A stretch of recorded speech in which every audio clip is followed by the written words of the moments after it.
Dalai llama ज्ञानाचा महासागर. चीनने अनधिकृतरित्या बळकावलेल्या तिबेटमधील बौद्ध धर्मियांचे धर्मगुरू म्हणजे दलाई लामा.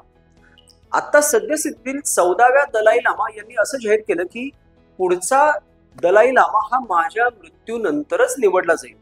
हे विधान करून त्यांनी 600 वर्षाच्या परंपरेवर शिक्कामोर्तब केलेलं आहे.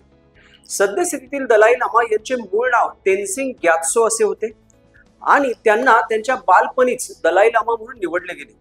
मूलतः या तिबेटमधील बौद्ध धर्मियांचा असा विश्वास आहे की दलाई लामा यांच्या मृत्यूनंतर ते पुनर्जन्म घेतात आणि मग विविध आध्यात्मिक निकष, विविध आध्यात्मिक प्रक्रिया वापरून दलाई लामांच्या मृत्यूनंतर शोध घेतला जातो की असं कोणतं बालक आहे की ज्याच्या स्वरूपात दलाई लामांचा पुनर्जन्म झालेला आहे आणि मग त्या बालकाची निवड पुढील दलाई लामा म्हणून करतात.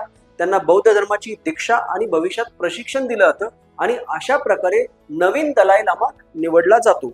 पण सद्यस्थितीत या गोष्टीचं राजकारण होणार नाही हे निश्चित आहे. का तर चीनने त्यांच्या सरकारी परवानगीशिवाय दलाई लामाची निवड होणार नाही असं जाहीर केलं आहे.